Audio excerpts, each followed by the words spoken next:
What is going on, everybody? Repel here, and I'm bringing you guys another mono team Wi-Fi battle for you. Today I am using a mono psychic team, and let's just be honest here, guys. Mono psychic team is so hard to use because I don't have any resistance to ghost nor dark.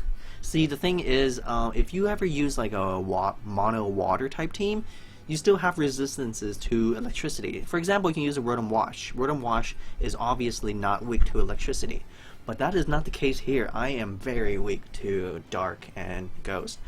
And I'm also fearing that my opponent would probably lead off with the Zoroark. He does have a Zoroark in his team, and I was very afraid that he would lead off with Zoroark. That is why I am leading off with the only counter I have for Zoroark. It's my Espeon, because Espeon is faster than Zoroark. So unless the Zoroark has Sucker Punch, I am a little fucked. But I wagered, I gambled, and I really thought it's probably an actual Talonflame and not a Zoroark, simply because Talonflame is actually a really good lead. He does go for that U-turn.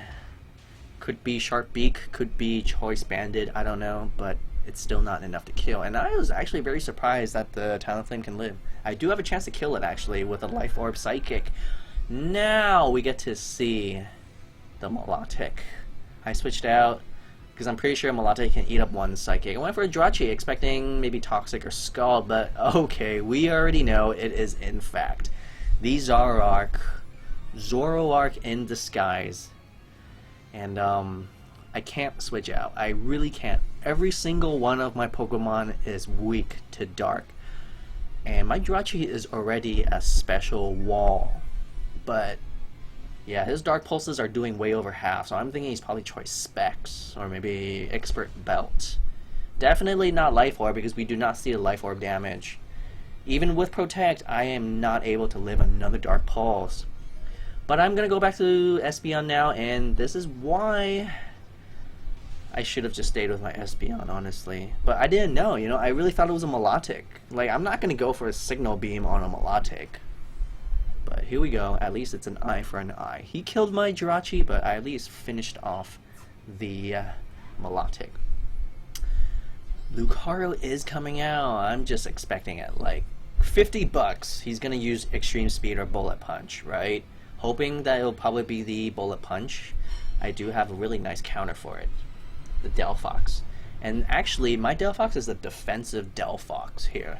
I know, that's kind of weird, right? But then I was going through just, you know, like Bulbapedia or Cerebi, and I was just looking through like potential Will-O-Wisp users. And then I noticed that Delphox actually can use Wish. So I'm thinking, Wish and Will-O-Wisp. Let's check it out. And honestly, this Delphox is gonna do a lot of work in this battle. This Delphox, I'm not kidding you, it's the MVP of this battle. So at least I burned the Milotic. I was really hoping that he would actually bring out the Garchomp. A burned Garchomp is really sweet, but you know, a burned Milotic ain't too bad too. I went for Protect. Let's see, just to scout what he's gonna do. And not to mention, I like to grab a little bit more leftovers. So I went for a Toxic.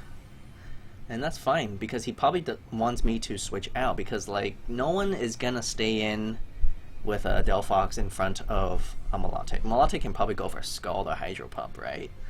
Well, expecting either the Scald or Toxic, I went to Exeggutor. Now, why did I bring out the Exeggutor? Because my Exeggutor is a Rest and Sleep Talk Exeggutor. Again, a very weird spread. I am gonna showcase a lot of weird Pokemon. Like, this Psychic team is so freaking weird.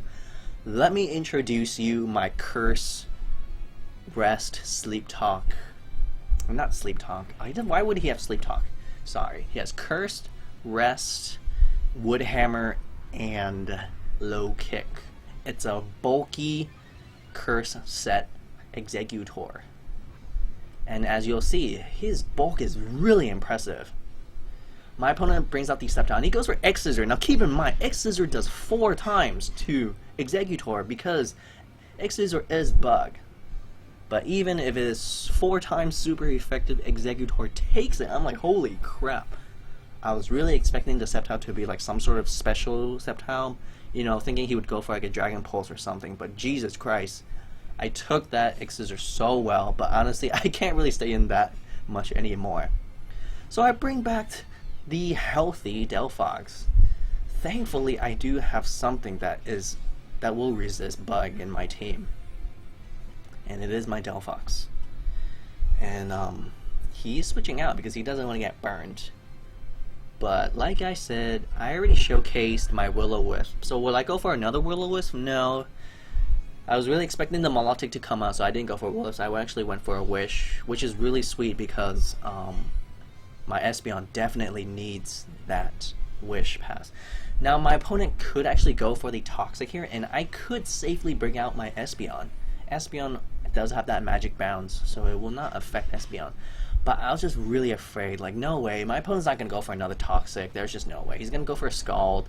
Knowing that he'd go for a Scald, I still brought out my Claydol because I knew Claydol would take it well, but he actually still went for the Toxic. I'm like, damn it, I actually probably could have brought out my Espeon here and Wish past him. So why did I bring out my Claydol despite that it is super weak to Scald? Well, I want to sub some Stealth Rock because my opponent does have the Talonflame sitting at only like a mere 16 health. So I thought, let's just go for the Stealth Rocks. And there's no way my opponent has a Rapid Spinner or Defogger in his team. Like, I already saw his whole team. He does not have a single Rapid Spinner and Defogger. So his Talonflame is pretty much gone for good. So I'm switching out. I figured, you know, Claydol is still pretty useful. Let's go back out and go back into Exeggutor. My opponent actually predicts that really nicely and goes into the brings out the Ice Beam, but I am a bulky Exeggutor. 252 EVs in HP and special defense, careful nature. And I do carry the rest and Chesto Berry. And it works really well. I'm gonna actually wall up this Milotic here. Who knew? Who knew that an Exeggutor can wall a freaking Milotic? I'm not even gonna go for Wood Hammer right here. Or is it Sleep Bomb? I think it's Wood Hammer. I'm not even go for any Wood Hammers simply because I'm actually gonna take this opportunity and start setting up. Because my opponent does have the Sceptile that knows X-Scissor, so I want to take the X-Scissors even better. And that's exactly what I'm going to do, but actually my opponent did get that critical with Ice Beam, so I'm thinking like, holy shit, this Ice Beam might actually just kill me, thanks to his early crit. But thankfully, I live with like a sliver HP, and I'm going for the rest. So I'm at full HP once again, and I did go for a Curse at least once, so that's pretty sweet. Harvest is such a great move or ability.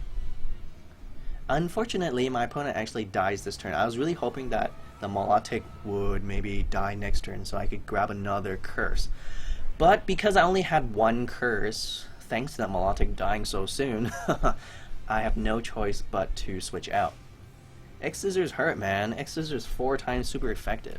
Super effective against Grass and Psychic. So back into Delphox. I love it. I really love this team. Despite that I have a major weakness to Ghost and Dark, it's still really balanced. So I'm so glad that I brought the Delphox. And I do have a common question of the day for all of my viewers. What is your favorite Psychic type Pokemon? You should guys just answer it like right here, right now. So I went for the Will-O-Wisp. You know, the Milotic died, so nothing in this team is immune to burn anymore.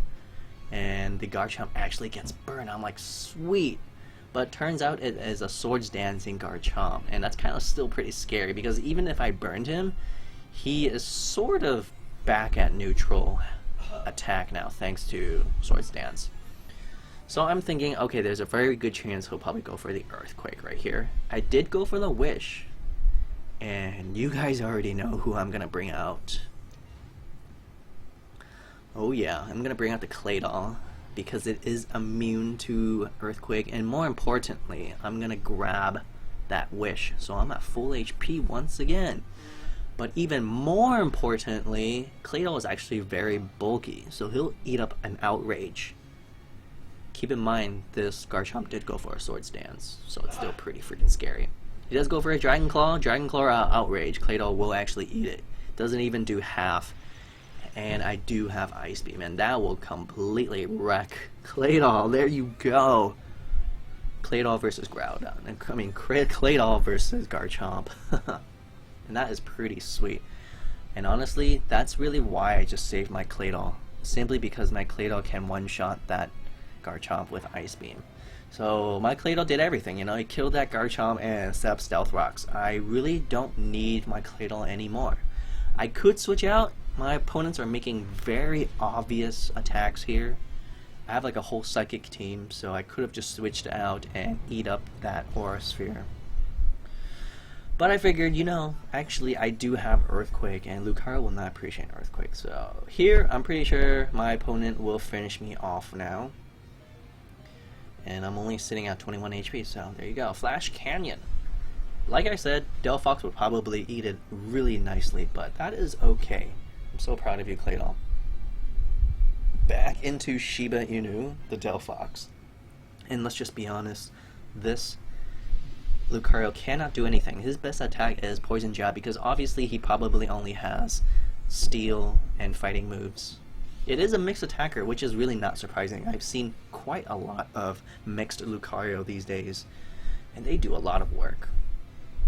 Poison Jab's not doing that much because I'm actually physically defensive, but his special attacks won't do that much to me because, well, it's just Aura Sphere or Flash Cannon, and Lucario will go down. Dog versus dog. Delphox versus Lucario. Now, my opponent will suffer. His whole team will suffer thanks to this really awesome Delphox spread. Defensive Delphox, who knew? Who knew defensive Delphox could really work? Oh, by the way, I do give my Delphox Mystical Fire because Mystical Fire does have a chance to lower the target's special attack by 1 stage. I contemplated, I thought, well, you know, I could actually give my Delphox Foul Play. Foul Play is actually really good for defensive walls, but then I thought, you know, Mystical Fire is probably slightly better simply because the Delphox ability is Blaze and he does get stabbed, so I think Mystical Fire works pretty well here. And I just went for a wish. I really thought perhaps the Sceptile might have Earthquake. I don't know why. I was just really fearing that he would have Earthquake. That's why I just went ahead and burned it first, and like just burn it before I even did anything else. But as you can see, he does not have Earthquake, and I'm afraid he can't really do too much to me anymore. I'm just gonna end his life with Mystical Fire. I really love the animation of Mystical Fire, by the way. I think it's just a really sweet move. Now my opponent does bring out the Talonflame, last Talonflame, but thanks to Stealth Rocks. I'm so glad I actually landed those Stealth Rocks so early in the game. There you have it. Thank you, Long Yun. Really powerful team. Thank you so much. Guys, viewers, please make sure to like this battle and also comment the question of the day. And subscribe. I will see you guys next time. Bye-bye.